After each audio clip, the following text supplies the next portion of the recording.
Nahu 02.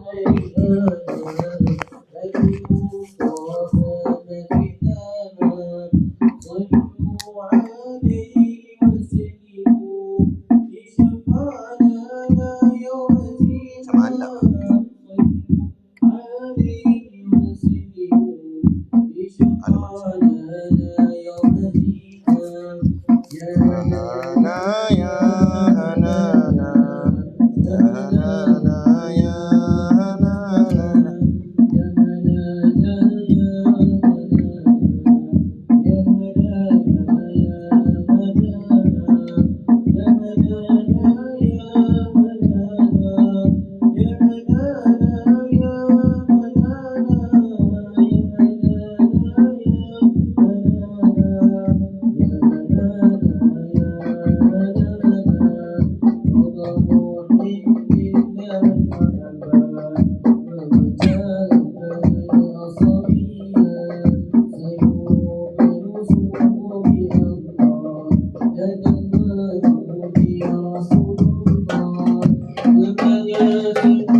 Salam alaikum.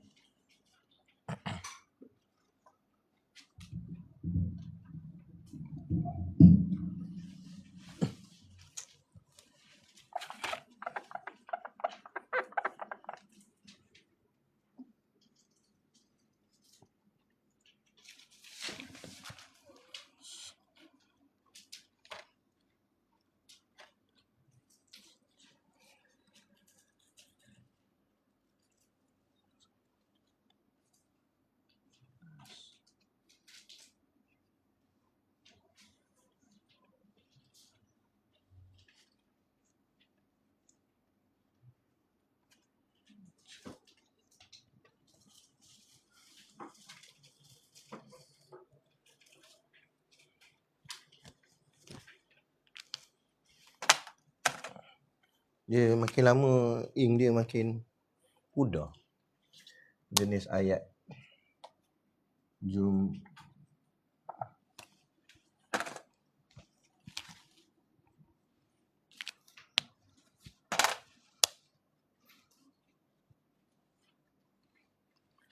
Jumlatun ismiyatun.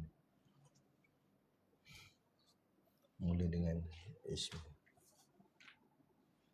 Sutur mubtada'un khabarun. Contoh Allah ghafur.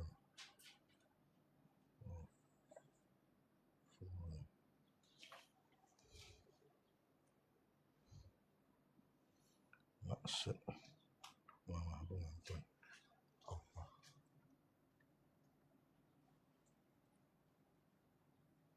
mubtada marfu.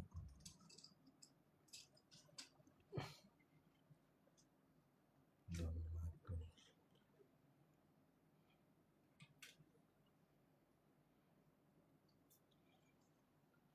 ghafurun. Khabarun marfu'un. Tanda tanwinud dhammah. Tanwinud dhammi.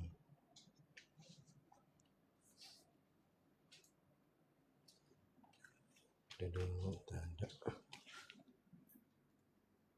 Mubtada'un khabarun mesti marfu'un. Sutur mubtada'un khabarun Allah. Subjek maf'ul. Jadi itu. Okey.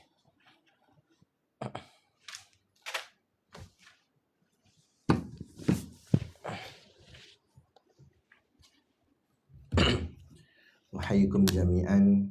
Assalamualaikum warahmatullahi wabarakatuh.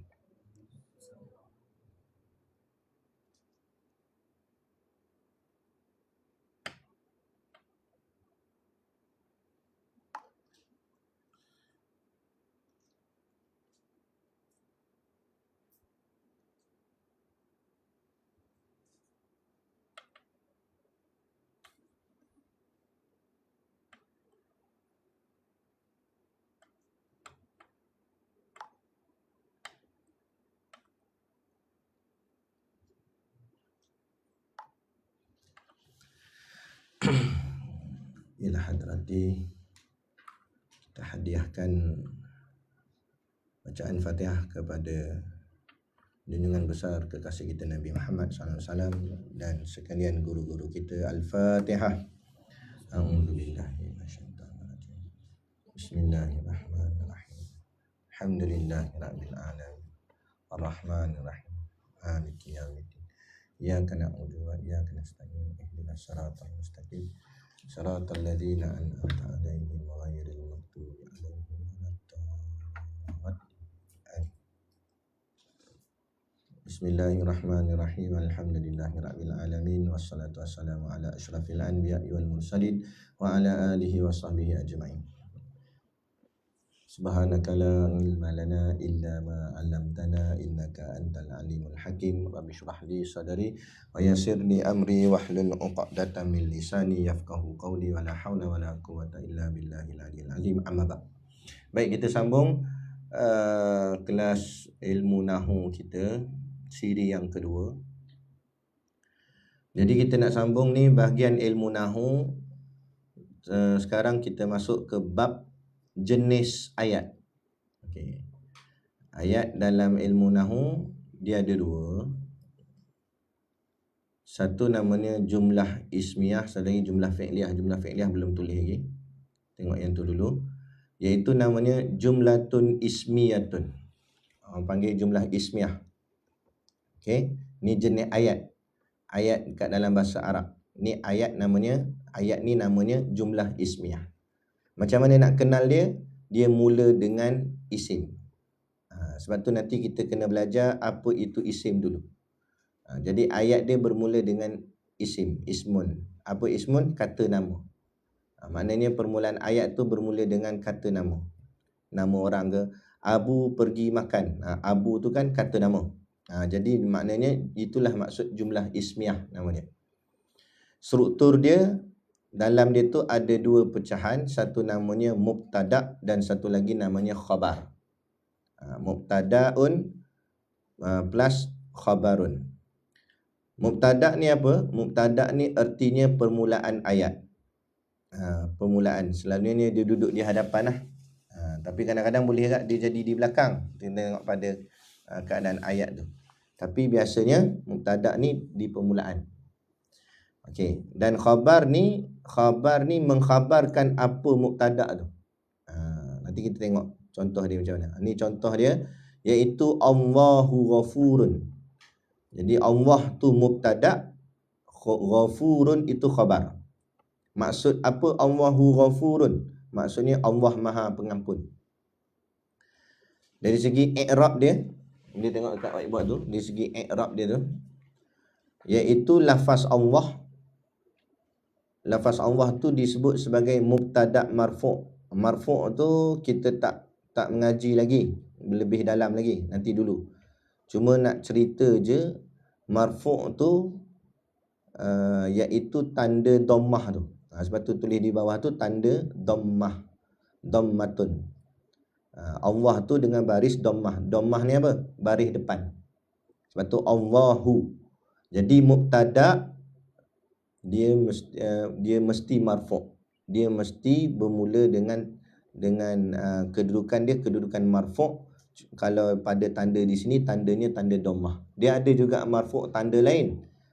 Sebab tu kita kena kenal dulu kedudukan dia marfu', tandanya dhammah. Kadang-kadang kedudukannya marfu' tapi tanda dia lain. Tapi untuk basic dulu, kita faham gini dulu. Mudah fahamnya, kedudukan marfu' tandanya dhammah. Bagi mana? Bagi mubtada'. Kemudian ghafurun. Ghafurun tu termasuk dalam khabar. Khabarun marfu'un. Khabar pun marfu' juga. Macam saya sebut tadilah, marfu' kedudukannya tandanya dhammah. Kat sini dia tulis itu tanwinud dhammi. Maknanya dhammah yang tanwin. Tanda tanwin dhammah. Okey, sebab apa? Sebab berkenaan dengan masalah alif lam. Itu pun kita tak belajar lagi, tapi anda cerita siap-siap dulu. Pada lafaz Allah tu, itu dah memang isim makrifah sudah dikenal. Okey, Allah memang sudah dikenal. Allah, siapa tak kenal Allah, Tuhan lah. Memang dah dikhususkan. Okey. Maka di sana juga, kalau tengok tandanya lain juga, Allah tu juga ada alif lam. Bila ada alif lam, dia tak ada tanwin. Ingat sifir dia gitu. Kalau ada alif lam, tak ada. Sekali lagi. Kalau ada alif lam, kemudian perkataan ghafurun, ada alif lam tak? Tak ada. Bila tak ada alif lam, wajib tanwin. Gitu. Okey, mesti tanwin. Ada tanwin. Tak ada alif lam, ada tanwin. Kat situ beza. Sebab tu Allahu itu dhammah, ghafurun itu dhammatain.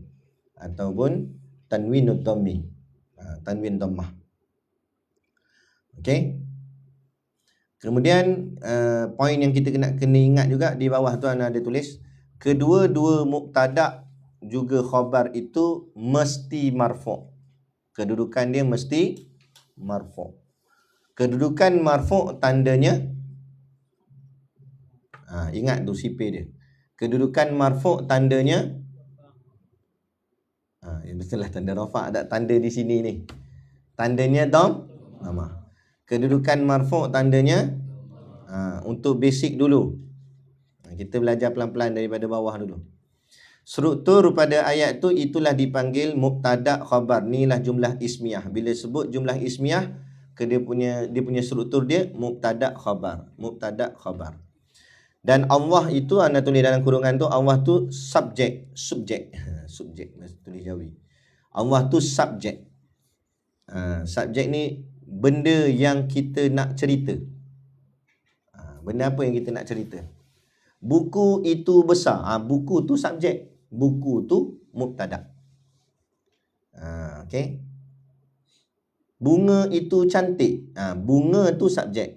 Bunga tu mubtada. Bila mubtada, hukumnya marfu'. Tandanya dhammah. Kemudian ghafurun ialah cerita. Nak mudah faham ni macam tu. Ghafurun tu cerita dia. Nak cerita apa pasal buku tu? Bukan katakan ayat tu buku je. Buku apa? Buku tu menarik. Menarik tu khabarnya. Menarik tu ceritanya. Bunga itu cantik. Bunga tu mubtada. Cantik tu khabar. Cantik tu nak menceritakan pasal bunga tu. Jadi ingat, khabar tu cerita. Okey, boleh? Setakat ni ada siapa tak faham? Senang je kan? Simple je. Anda tunjuk step by step. Sikit-sikit. Dia kena main selalu ni. Mubtada khabar ni. Ingat bila jumlah ismiyah, macam mana nak tahu itu jumlah apa? Jumlah ismiyah ke tidak? Tengok perkataan depan sekali dia, isim ke fi'il. Kalau perkataan depan dia isim, itulah namanya jumlah ismiyah. Okey, boleh? Padam?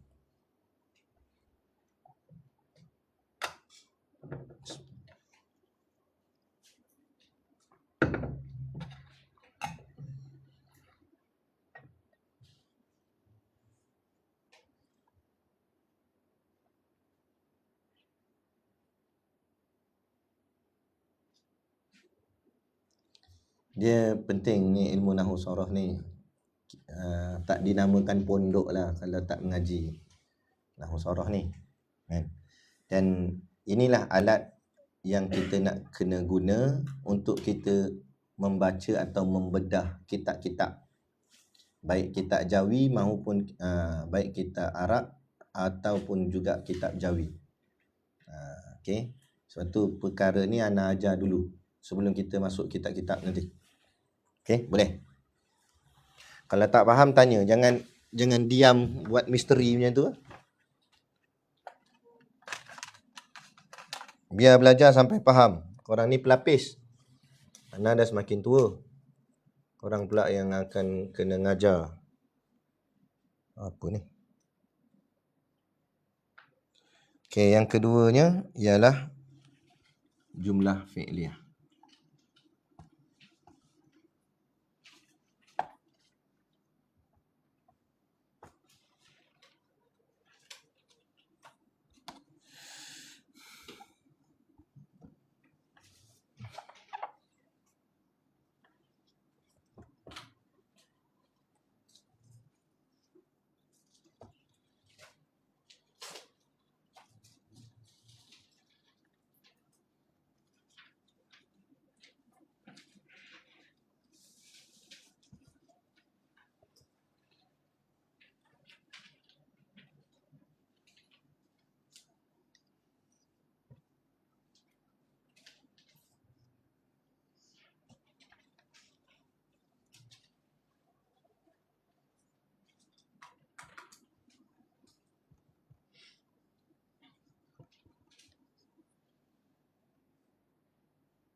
Aduh.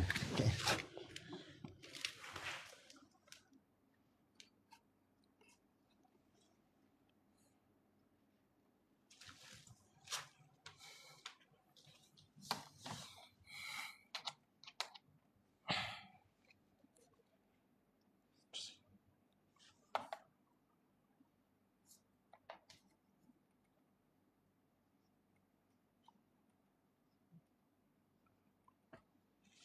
Aduh.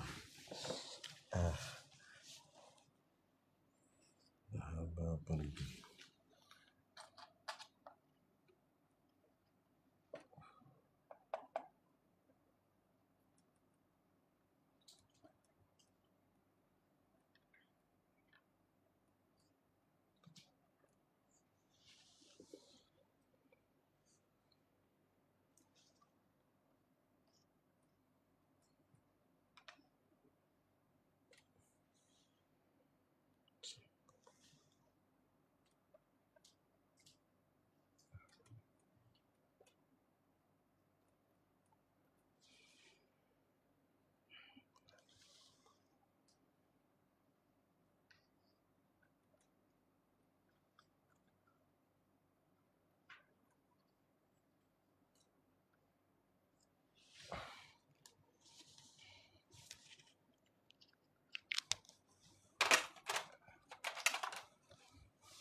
Aduh.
Yang ikuti live,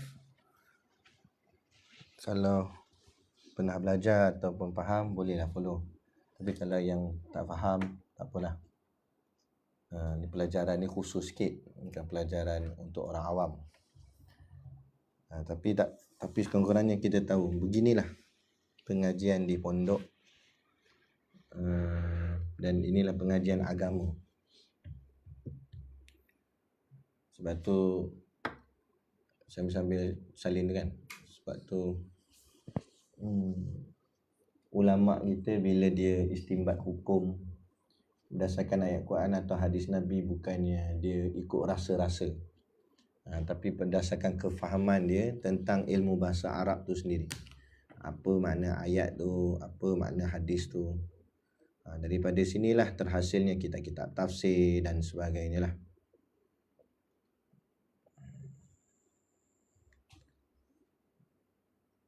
Makna kata walaupun kita tak tahu ilmu ni, tapi sekurang-kurang kita ambil tahu bahawa ilmu agama tu tinggi.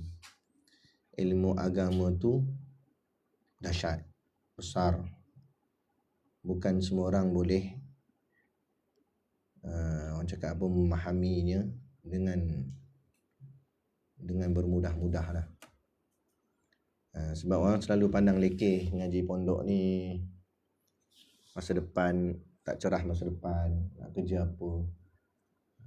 Perbahasan kita bab i'rab ni saja pun kita pening lah. Cuma mungkin ilmu ni tak dipandang dunia, tapi dipandang di sisinya Allah Subhanahu Wa Taala. Susah takut buat apa? Dunia milik Allah. Betul tak? Ilmu ni pun makin kurang lah lepas ni, ke depan ni lagi 50 tahun ke depan ni.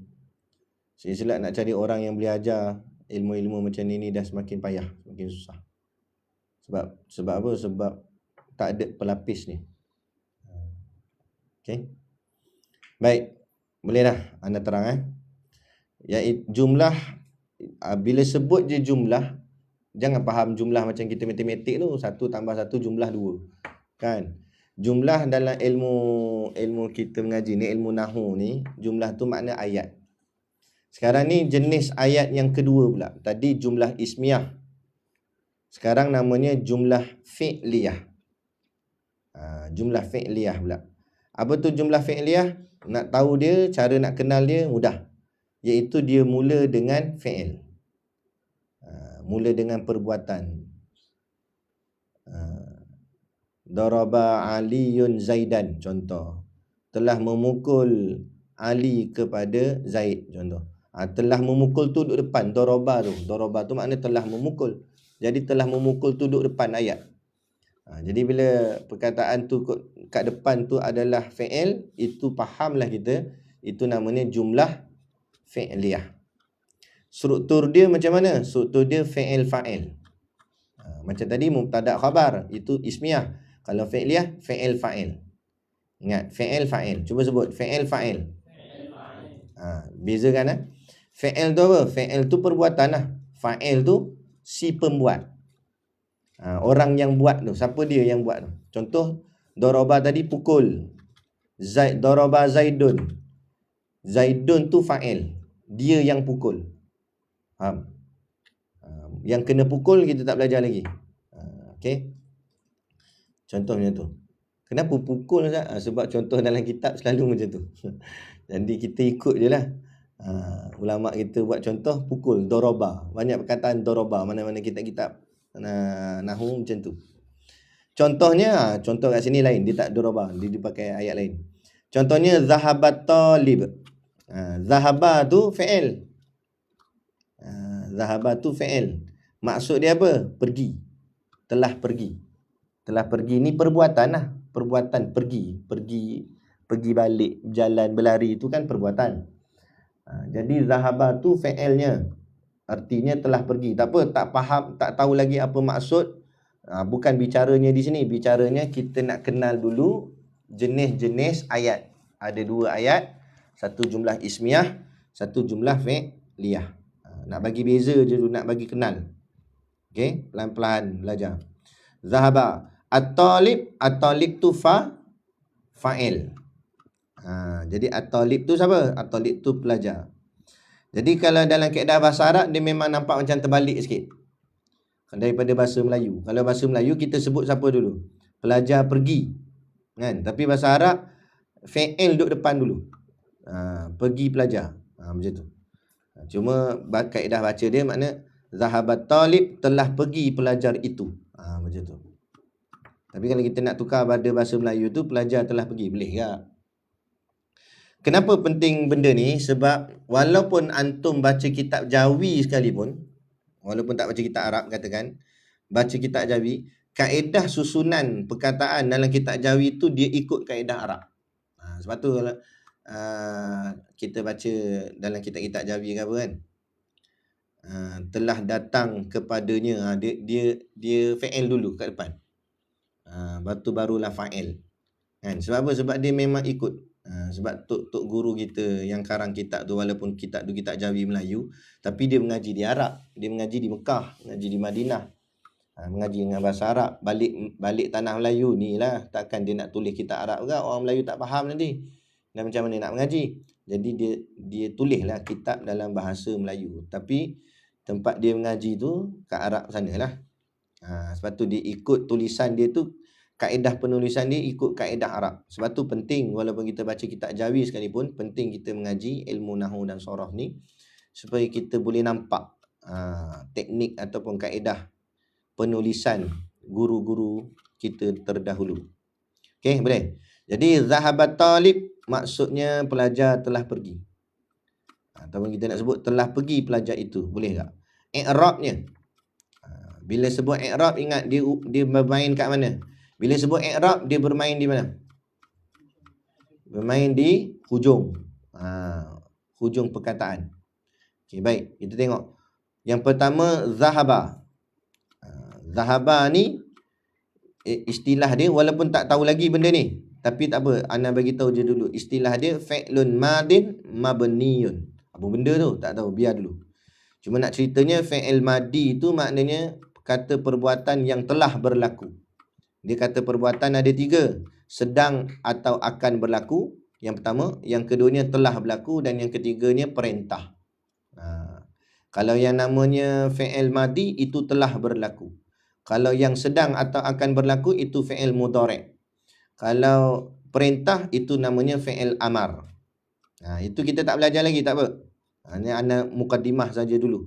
Tapi nak cerita zahaba di sini ialah fi'il madi. Bila fi'il madi maknanya perkara yang telah berlaku. Jadi bila kita nak terjemah ayat dia, mesti ada perkataan telah. Sebab apa? Sudah berlaku. Sebab tu kat ayat tu dia tulis telah pergi. Sebab apa? Sebab dia fi'il madi. Kemudian mabni. Mabni tu maksud apa? Mabni tu maknanya tetap. Dia ada mabni dan ada mu'rab. Kita tak belajar lagi yang tu. Cuma nak cerita je. Mabni tu maknanya tetap. Apa maksud tetap? Barisnya barisnya tak bertukar. Barisnya tak berubah. Sebab tu zahaba, tetap ba belakang. Fi'il madi mabni alal fathi. Dan bentuknya atas baris fathah. Kata kerja lampau yang telah berlaku, yang tetap, yakni mabni dengan baris fathah, dengan baris atas. Lepas tu hujung dia tu bila sebut ilmu nahwu, dia bahas tentang baris. Baris ni maknanya baris belakang tu. Jadi apa yang dimaksud dengan baris fathah tu? Ba belakang tu. Zahaba, ba tu baris fathah. Kemudian perkataan kedua ialah at-talib. At-talib maknanya pelajar. Dan dia adalah fa'il. Fa'il marfu'. Fa'il ni isim ke fi'il ke haraf? Isim. Tanda di isim alif lam. Nanti kita belajar tanda-tanda isim. Okey. Jadi nak cerita dulu, at-talib ni ialah fa'il marfu'. Fa'il tu maksud apa? Apa makna fa'il? Si pembuat atau si pelaku. Jadi korang faham sudah. Fa'il tu orang yang buat tu. Okey. Siapa yang buat tu? Siapa yang pergi? At-talib, pelajar tu lah. Dan hukumnya, kedudukannya marfu'. Bila sebut marfu', kedudukannya marfu', tandanya ialah tanda rafa' tu tanda apa? Dhammah. Tu kat bawah tu dia tulis alamatur raf'ihi. Alamat tu makna tanda. Tanda raf'ihi, rafa'nya, hi tu domirnya. Tanda rafa'nya ialah ad-dhammatu zahirah. Dhammah zahirah makna jelas. Baris dhammah yang jelas. Sebab dia ada zahirah, ada takdirah.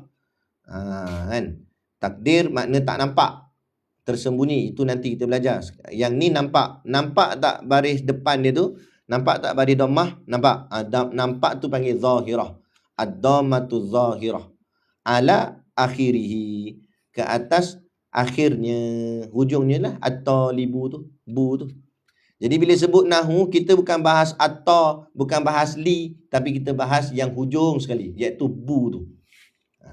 Kerana dia boleh jadi at-taliba, boleh jadi at-talibi, dan boleh jadi at-talibu. Dia boleh 3 baris isim. Atas boleh, bawah boleh, depan boleh. Cuma kenapa jadi atas ada sebab. Kenapa jadi bawah ada sebab. Kenapa jadi depan ada sebab. Macam ni lah. Sebab-sebab kedudukan dia. Contoh kat sini kedudukannya marfu', maka tandanya dhammah. Sebab tu dia baris depan. Dia tak boleh baris atas. Kalau baris atas jadi lain pula maksud dia. Jadi baris bawah jadi sebab lain pula. Jadi at-talibu kena kedudukannya marfu'. Tapi kita tak belajar lagi bab-bab marfu' apa semua tu. Ambil ni dulu nak bagi faham. Okey. Tanda rafa'nya ialah dhammah yang jelas pada akhir perkataan. Siapa buat apa? Yang ni yang tadi tu. Nahu tu maknanya siapa buat apa. Contohnya macam mana? Zahaba. Zahaba tu maknanya pergi. Pergi tu apa? Pergi tu perbuatan, fi'ilnya. At-talibu. At-talibu tu siapa yang buat. Siapa yang buat apa? Buat tu fi'ilnya. Siapa yang buat fi'il tu? Fi'il di sini apa? Apa fi'ilnya? Apa maksud dia? Pergi. Jadi maknanya siapa yang telah pergi tu? Siapa yang telah pergi tu pelajar. At-talib. Dan kedudukan dia ialah marfu'. Jelas? Tak apa. Tak penting lagi untuk buat masa ni. Apa tu marfu' ke apa tu nanti dulu. Cuma pelajaran kita pada pagi ini supaya dapat membezakan jenis-jenis ayat. Ada yang namanya jumlah ismiyah dan ada yang namanya jumlah fi'liyah. Macam mana nak bezakan dia? Jumlah ismiyah tandanya apa? Mula dengan isim. Jumlah fi'liyah mula dengan fi'il. Senang ke susah? Senang, insya-Allah. Jangan belagak sangat senang. Cakap senang insya-Allah. Dengan izin Allah. Fahim Tom? Jadi cukup sekarang tu dulu ilmu nahu. Kita break lebih kurang 5 minit.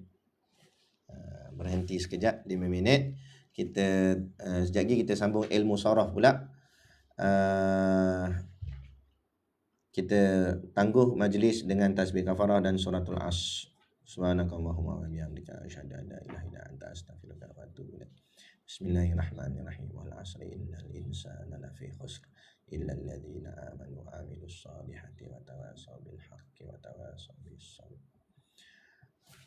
Wallahu a'lam. Qasidah lu. Tutup.